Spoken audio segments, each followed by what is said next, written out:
The average time between being hacked and realizing you've been hacked is 1 year. Can you afford to let an intruder roam your network for that long? Can your company weather the fallout when this comes to light? Black Hills Information Security can find the bad guys in your network and train you to do it yourself. Email consulting@blackhillsinfosec.com to find out how a hunt teaming engagement can help you find a persistent threat in your network. Has your network been breached? Cybereason can help you answer this question. Cybereason products hunt for threats within your network and eliminate them in real time. To Cybereason, real time means within seconds. Founded by former military hackers who don't play by the rules, they've built this experience into their platform. Harness ingenuity and imagination, not just code, to defeat attackers. Cybereason, disrupt the adversary and let the hunt begin. Endgame automates the hunt for both known and never-before-seen adversaries in enterprise networks. Built on unique knowledge on the adversary's tools, techniques, and tactics, Endgame's centrally managed agent prevents, detects, and responds to advanced adversaries in the earliest stages of the kill chain without prior knowledge. Endgame, automate the hunt. So early on, when John and I were getting to know each other, we started talking about antivirus, and John has a very interesting view on antivirus, and I was like, so how do you bypass the various antivirus products out there? And John was like, well, basically we do all the time. And I'm like, we should totally like talk about this and collaborate on it. And it has evolved into a regular webcast series on bypassing antivirus software. And John's team has grown into this wonderfully talented group of individuals that work under largely John's direction, sometimes with my interjection about bypassing antivirus. And, you know, us as Security Weekly and looking at the various vendor technologies out there, I always defer to John and John's team about what is effective at preventing malware from getting in the environment. And he's like, we pretty much know, like, really scientifically, like, how that works. And I'm like, how do you know that? And he's like, because when we're at pen test, basically all of our customers run all these different antivirus, anti-malware solutions. And it's like, we have to bypass them. So on a webcast a while ago, John tasked like 4, 5, 6 maybe of his employees and was like, yeah, on this engagement, you're going to have to bypass this technology. On this engagement, you're going to have to bypass this technology. This particular segment is from David Fletcher, a member of Black Hills Information Security. And John tasked David with, well, this customer is running Symantec, so you're going to have to bypass Symantec. And David was like, yeah, no problem. And he like works really hard. It's like, here's how you bypass Symantec. Now, a lot of it comes down to configuration. Like, in all fairness to endpoint protection technologies, a lot of it is in the configuration. But John and his team continually find ways around various endpoint protection technologies. So here's David's segment on bypassing Symantec. Yep. All right. So speaking of people that drew lucky straws, David was going to give a shot. John? Yeah. Hey, so on that previous segment, thanks, Bo. I thought that was fantastic. I have kind of a scary thought. And so I have this friend who has a lot of Amazon Fire Sticks that he's hacked to put this wonderful media application called Encoding on it.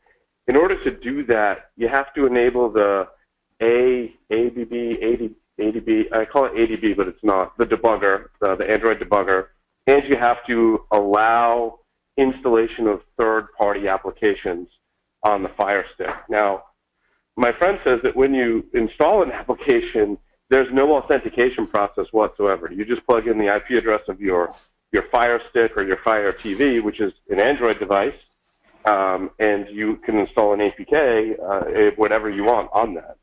I'm assuming that everyone who's done this to install Encoding and haven't gone back and disabled installation of third-party applications or the debugger would be susceptible to malware taking over their Fire Sticks and Fire TV devices, correct?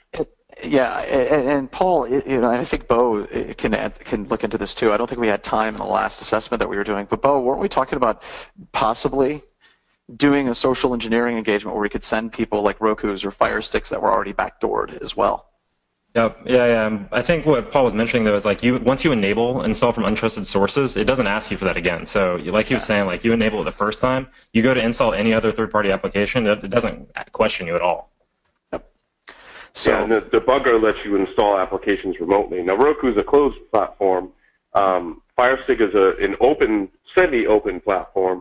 There are other Android-based entertainment devices that I'm not sure how they're applying the security model, but it would kind of be interesting to see what kind of attack vector that opens up for everyone.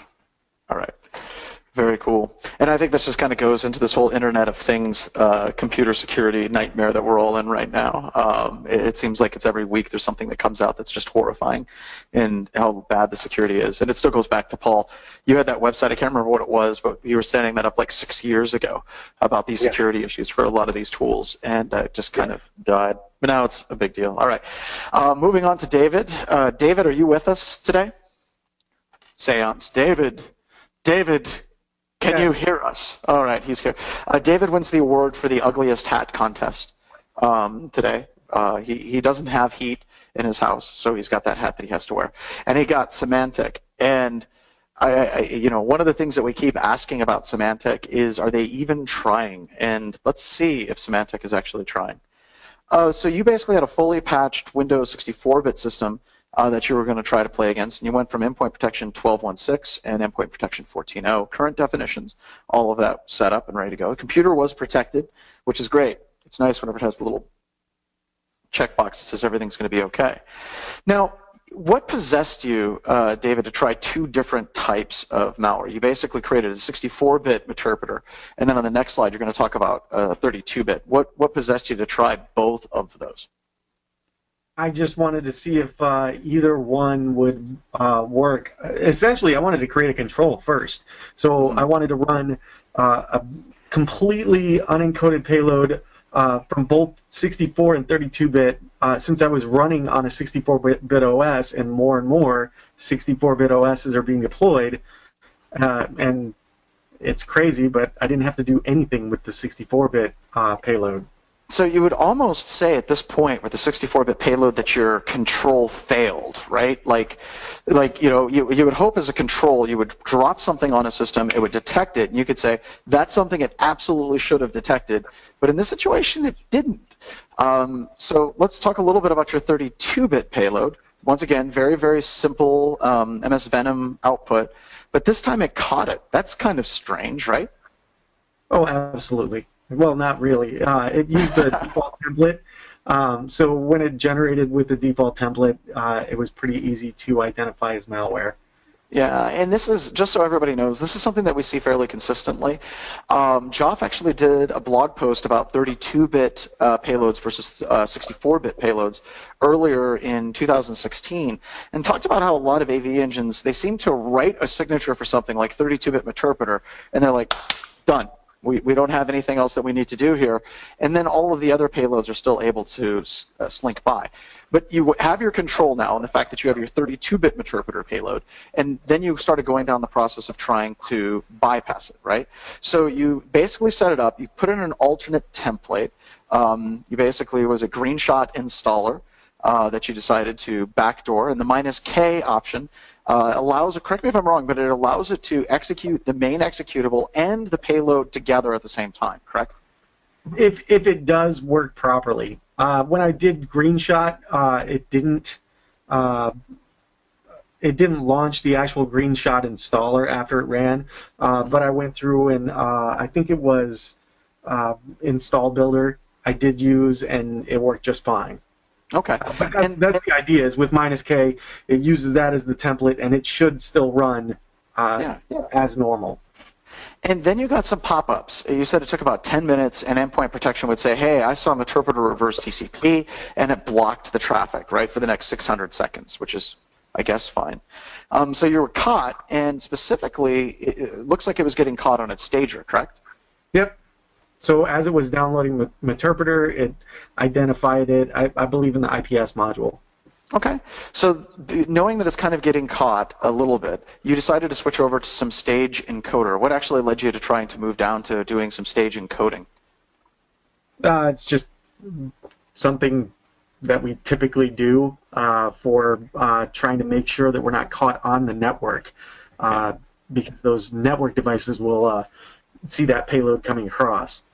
Yeah, and we've been doing this, once again, we've been doing this for, I think that we've been doing this since even at the time that you joined BHIS over a year ago, right, David? Yep. Yep, so this hasn't really changed much. All right, so the conclusions, we have 2 Symantec endpoint protection bypass messages, just a straight 64-bit payload, worked. No problem at all. 32-bit payload with an alternate template and stage encoding, and that was that. And I think the important thing to learn from this is actually a couple of different things. First, it appears that Symantec isn't really trying all that hard, at least not really, which I find very depressing in the fact that a lot of times when I talk to sales reps and I talk to engineers from Symantec, they tend to go out of their way to talk about how they're trying to get it right, they're trying to do the right thing. And unfortunately, a lot of their default products, the way they are out of the box, the way that we see them in a lot of organizations, it is not very much of a barrier at all to get code to execute on a system with Symantec endpoint protection. So that's frightening. The other thing is this also highlights how just a few small tweaks to your payload can bypass a lot of security tools that are out there. So if you're doing penetration testing and you're not having success with the default payloads that are dropped, a lot of times just a few small tweaks, especially with stage encoding or your template, is all it needs to actually bypass the security of a local endpoint computer system. So thank you, David.